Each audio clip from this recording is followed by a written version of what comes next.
আকাশবাণী খবর পড়ছি সুস্মিতা সেন। বিশেষ বিশেষ খবর হল, প্রধানমন্ত্রী নরেন্দ্র মোদী আজ দুদিনের ইসরায়েল সফরে রওনা হবেন। ভারত এবং ইসরায়েল সন্ত্রাসবাদ মোকাবিলায় সহযোগিতার প্রতিশ্রুতি পুনর্ব্যক্ত করেছে। কেন্দ্রীয় মন্ত্রিসভা কেরালা রাজ্যের নাম কেরলম করার প্রস্তাবে ছাড়পত্র দিয়েছে।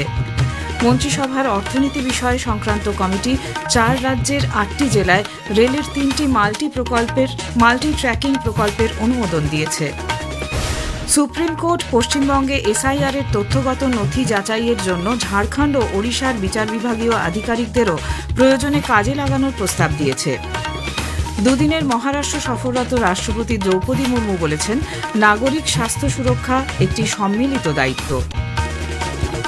টি-20 ক্রিকেট বিশ্বকাপে সুপার 8 পর্বের ম্যাচে গতরাতে ইংল্যান্ড 2 উইকেটে পাকিস্তানকে পরাজিত করেছে। আসছি বিস্তারিত খবরে। প্রধানমন্ত্রী নরেন্দ্র মোদী আজ দুদিনের ইসরায়েল সফরে রওনা হবেন। এই নিয়ে তিনি দ্বিতীয়বার সেদেশে সফর করবেন। সফরকালে তিনি ইসরায়েলের প্রধানমন্ত্রী বেঞ্জামিন নেতানিয়াহুর মুখোমুখি বৈঠকে বসবেন। দুই নেতা খতিয়ে দেখবেন দুদেশের মধ্যে কৌশলগত সম্পর্ক বিকাশের বিভিন্ন দিক, পাশাপাশি বিজ্ঞান ও প্রযুক্তি, উদ্ভাবন, প্রতিরক্ষা, নিরাপত্তা, কৃষি, জলসম্পদ ব্যবস্থাপনা, বাণিজ্য ও অর্থনীতি সহ একাধিক ক্ষেত্রে সহযোগিতা আরও নিবিড় করার বিষয়গুলি আলোচনায় উঠে আসবে। পারস্পরিক স্বার্থ সংশ্লিষ্ট আঞ্চলিক ও আন্তর্জাতিক নানা বিষয় নিয়েও উভয় নেতা আলোচনা করবেন। ইসরায়েলে ভারতের রাষ্ট্রদূত জেপি সিং জানিয়েছেন, প্রধানমন্ত্রী মোদী নেসেটে ইসরায়েলি সংসদে প্রথম ভারতীয় হিসেবে আজ ভাষণ দেবেন। আগামীকাল প্রধানমন্ত্রী মোদীর সঙ্গে ইসরায়েলের রাষ্ট্রপতি আইজাক হেরজেগেরও বৈঠক হওয়ার কথা রয়েছে। ये यात्रा बहुत ही इंपॉर्टेंट है क्योंकि इंडिया और इजराइल के जो रिलेशंस हैं वो बड़े स्ट्रेटेजिक रिलेशंस हैं और इन स्ट्रेटेजिक रिलेशंस में हम काफी एरियाज में फोकस करते हैं। इस विजिट के दौरान वो प्रधानमंत्री नेतन्याहू जी से मिलेंगे, यहाँ के राष्ट्रपति मिस्टर हर्जोग जी से मिलेंगे और यहाँ की जो केनेसेट है, जिसको हम यहाँ पे हमारे उधर पार्लियामेंट बोलते हैं, यहाँ की केनेसेट को एड्रेस भी करेंगे। सो ये बड़े इंपॉर्टेंट एलिमेंट्स हैं इनके विजिट के और विजिट के दौरान बहुत सारे एग्रीमेंट्स भी साइन किए जाएंगे। বিদেশ মন্ত্রক জানিয়েছে, দুই দেশের দীর্ঘকালীন পারস্পরিক কৌশলগত সম্পর্ক এগিয়ে নিয়ে যাওয়ার লক্ষ্যে এই সফরকে বিশেষ গুরুত্ব দেওয়া হচ্ছে। বর্তমান আন্তর্জাতিক পরিস্থিতিতে নতুন নতুন সমস্যাগুলি নিয়েও দুদেশের নেতৃত্ব আলোচনা করবেন। ভারত এবং ইসরায়েল সন্ত্রাসবাদ মোকাবিলায় সহযোগিতার প্রতিশ্রুতি পুনর্ব্যক্ত করেছে। পাশাপাশি জঙ্গি সংগঠনগুলি তাদের সমর্থক, পৃষ্ঠপোষক, প্রতিনিধি, আর্থিক মদতদাতাদের বিরুদ্ধে লড়াইয়ে উভয় পক্ষ সহযোগিতা করার প্রতিশ্রুতির কথা আবারও তুলে ধরেছে। নতুন দিল্লিতে গতকাল সন্ত্রাস দমন বিষয়ে ভারত ইসরায়েল যৌথ কর্মী গোষ্ঠীর 10ম বৈঠকে উভয় পক্ষ দ্ব্যর্থহীনভাবে সীমান্ত পারের সন্ত্রাস সহ সমস্ত রকম জঙ্গি কার্যকলাপের কড়া নিন্দা করেছে। এর মোকাবিলায় একটি সুস্থায়ী ও সম্মিলিতভাবে সমন্বিত পদক্ষেপ গ্রহণের প্রয়োজনীয়তার উপরও জোর দেওয়া হয়েছে। বিদেশ মন্ত্রকের সন্ত্রাস দমন বিষয়ক যুগ্ম সচিব ড বিনোদ বাহারে ভারতীয় প্রতিনিধি দলের নেতৃত্ব দেন। অন্যদিকে ইসরায়েলের বিদেশ মন্ত্রকের কৌশলগত বিষয়ক বিভাগের ব্যুরো প্রধান নাদাভ এশার সে দেশের প্রতিনিধি দলের নেতৃত্বে ছিলেন। ভারত রাষ্ট্রসংঘের সাধারণ সভায় ইউক্রেন প্রস্তাবিত রাশিয়া ও ইউক্রেনের মধ্যে নিঃশর্ত যুদ্ধবিরতির খসড়া প্রস্তাবে ভোটদানে বিরত থেকেছে। রাষ্ট্রসংঘের 193 সদস্য দেশের মধ্যে 107টি দেশ এই প্রস্তাবের পক্ষে ভোট দিয়েছে। প্রস্তাবের বিরুদ্ধে ভোট দিয়েছে 12টি দেশ। ভারত, বাংলাদেশ, ব্রাজিল, শ্রীলঙ্কা ও মার্কিন যুক্তরাষ্ট্র সহ 51টি দেশ এই খসড়া প্রস্তাবে ভোটদান থেকে বিরত থেকেছে। কেন্দ্রীয় মন্ত্রিসভা কেরালা রাজ্যের নাম কেরলম করার একটি প্রস্তাবে ছাড়পত্র দিয়েছে। মন্ত্রিসভার বৈঠকের পর গতকাল তথ্য সম্প্রচার মন্ত্রী অশ্বিনী বৈষ্ণব সাংবাদিকদের বলেন, এই অনুমোদনের পর রাষ্ট্রপতি কেরালা নাম পরিবর্তন সংক্রান্ত এই বিল রাজ্য বিধানসভায় পাঠাবেন। जब से भाषा के आधार पर राज्यों के डिलिमिटेशन हुए, तब से एक बड़ी डिमांड थी कि केरला का नाम केरलम होना चाहिए। इस डिमांड को आज यूनियन कैबिनेट ने अप्रूवल दिया। आज इस फैसले के बाद में माननीय राष्ट्रपति ji Kerala alteration of name bill 2026 ये राज्य की विधानसभा के पास भेजेंगे और उनके राज्य की विधानसभा के निर्णय के आने के बाद में भारत सरकार इसमें अगला स्टेप लेगी। মন্ত্রিসভা 2026-27 বিপণন বর্ষে কাঁচা পাটের ন্যূনতম সহায়ক মূল্য 275 টাকা বৃদ্ধি করে 5,925 টাকা করেছে। মন্ত্রিসভার বৈঠকের পর অশ্বিনী বৈষ্ণব সাংবাদিকদের বলেন, TD3 গ্রেডের কাঁচা পাটের ন্যূনতম সহায়ক মূল্য ধার্য করা হয়েছে কুইন্টাল পিছু 5,925 টাকা। অন্যদিকে মন্ত্রিসভার অর্থনীতি বিষয় সংক্রান্ত কমিটি CCEA মহারাষ্ট্র, মধ্যপ্রদেশ, বিহার ও ঝাড়খণ্ডের 8টি জেলায় রেলের 3টি মাল্টি ট্র্যাকিং প্রকল্পে অনুমোদন দিয়েছে। 9,072 কোটি টাকা ব্যয়ে এই প্রকল্পগুলির কাজ 2030-31 সালের মধ্যে সম্পন্ন হবে। কেন্দ্রীয় মন্ত্রিসভা সেবা তীর্থকে সংবেদনশীল, দায়বদ্ধ এবং নাগরিক কেন্দ্রিক প্রশাসনের আন্তর্জাতিক উদাহরণ হিসেবে গড়ে তোলার প্রতিশ্রুতি পুনর্ব্যক্ত করেছে। তথ্য ও সম্প্রচার মন্ত্রী বলেছেন, সেবা তীর্থে মন্ত্রিসভার প্রথম বৈঠকে 2047 সালের মধ্যে ভারতকে সমৃদ্ধ, দক্ষ, উন্নত ও আত্মনির্ভর হিসেবে গড়ে তুলতে কেন্দ্র দায়বদ্ধ।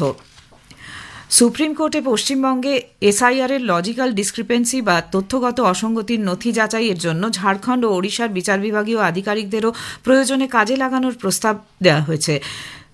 আগামী 28 ফেব্রুয়ারি চূড়ান্ত ভোটার তালিকা প্রকাশ করতে হবে বলে সুপ্রিম কোর্ট আবারও জানিয়েছে। প্রধান বিচারপতি সূর্যকান্ত ও 2 বিচারপতি জয়মাল্য বাগচি ও বিপুল N পাঞ্চলির বেঞ্চ আরও জানিয়েছেন, বাকি থাকা কাজের নিরিখে পরবর্তী সময়ে অতিরিক্ত তালিকা প্রকাশ করতে পারবে কমিশন। এর আগের নির্দেশ অনুযায়ী জুডিশিয়াল আধিকারিক নিয়োগের বিষয়ে কলকাতা হাইকোর্টের প্রধান বিচারপতি সুজয় পাল সর্বোচ্চ আদালতে স্ট্যাটাস রিপোর্ট জমা দেন। তাতে জানানো হয়েছে প্রায় 80 লক্ষ নথি খতিয়ে দেখার কাজ বাকি। এখনও পর্যন্ত 294 জন কর্মরত ও প্রাক্তন বিচারক নিয়োগ করা হয়েছে। তারা প্রতিদিন 250 জনের নথি যাচাই করলেও সম্পূর্ণ কাজ মিটতে 80 দিন সময় লেগে যাবে। এর প্রেক্ষিতেই জরুরি ভিত্তিতে মামলার শুনানি করা হয় গতকাল।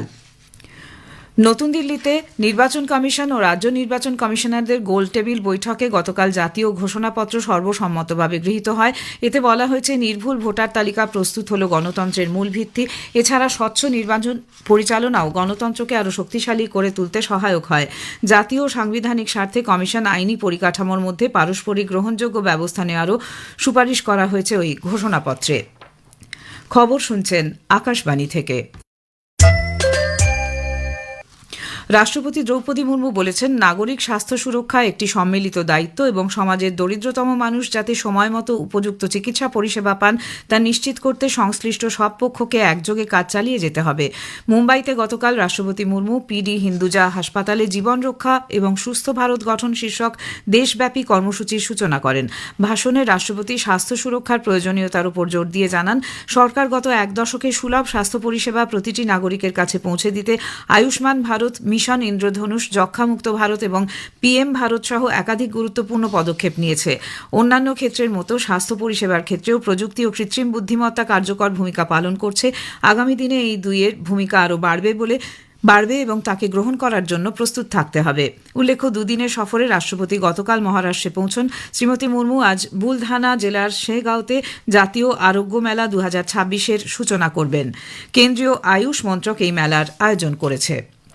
উপরাষ্ট্রপতি CP রাধাকৃষ্ণন 2 দিনের সফরে আজ প্রথমবারের জন্য জম্মু কাশ্মীর যাচ্ছেন। বৃহস্পতিবার শ্রীনগরে কাশ্মীর বিশ্ববিদ্যালয়ের সমাবর্তন অনুষ্ঠানে তিনি প্রধান অতিথি হিসেবে উপস্থিত থাকবেন। স্বাস্থ্য ও পরিবার কল্যাণমন্ত্রী জগৎপ্রকাশ নাড্ডা গাজিয়াবাদের যশোদা মেডিসিটিতে AI পরিচালিত EICU কমান্ড সেন্টারের উদ্বোধন করেছেন। এই উদ্যোগের ফলে জেলা স্তরের হাসপাতালগুলিতে ক্লিনিক্যাল সমন্বয় বৃদ্ধি, চিকিৎসা সংক্রান্ত কার্যবিধির মানের ক্ষেত্রে সমতা আনা এবং পর্যায়ক্রমিক নির্দেশাবলীর মাধ্যমে বাস্তব পরিস্থিতিতে চিকিৎসক দলকে সহায়তার মাধ্যমে ক্রিটিক্যাল কেয়ার পরিষেবা মজবুত করা সম্ভব হবে বলে আশা করা হচ্ছে। এই উপলক্ষে সমাবেশে ভাষণ দিতে গিয়ে শ্রী নাড্ডা বলেন যে AI চালিত স্বাস্থ্যসেবা সময়মতো পদক্ষেপ করা, নির্ভুল রোগ নির্ণয় এবং বাস্তব সময়ে পর্যবেক্ষণ নিশ্চিত করে, যা জরুরি পরিস্থিতি এবং নিবিড় পরিচর্যার ক্ষেত্রে অত্যন্ত গুরুত্বপূর্ণ। শ্রীলঙ্কার পাল্লেকেলে আন্তর্জাতিক স্টেডিয়ামে ICC T20 ক্রিকেট বিশ্বকাপে সুপার 8 পর্বের দ্বিতীয় গ্রুপের ম্যাচে গতরাতে ইংল্যান্ড 2 উইকেটে পাকিস্তানকে পরাজিত করেছে। জয়ের জন্য 165 রানের লক্ষ্য তাড়া করে ইংল্যান্ড 5 বল বাকি থাকতে 8 উইকেটে প্রয়োজনীয় রান তুলে নেয়। অধিনায়ক হ্যারি ব্রুক 51 বলে দুর্ধর্ষ 100 রান করেন। এর আগে প্রথমে ব্যাট করতে নেমে পাকিস্তান নির্ধারিত 20 ওভারে 9 উইকেটে 164 রান করে। কলম্বোর প্রেমদাসা স্টেডিয়ামে আজ সুপার 8-এর ম্যাচে শ্রীলঙ্কা নিউজিল্যান্ডের বিরুদ্ধে খেলবে। খেলা শুরু হবে ভারতীয় সময় সন্ধে 7টায়। শেষ করার আগে খবরের বিশেষ কিছু অংশ আরেকবার। প্রধানমন্ত্রী নরেন্দ্র মোদী আজ দুদিনের ইসরায়েল সফরে রওনা হবেন। ভারত এবং ইসরায়েল সন্ত্রাসবাদ মোকাবিলায় সহযোগিতার প্রতিশ্রুতি পুনর্ব্যক্ত করেছে।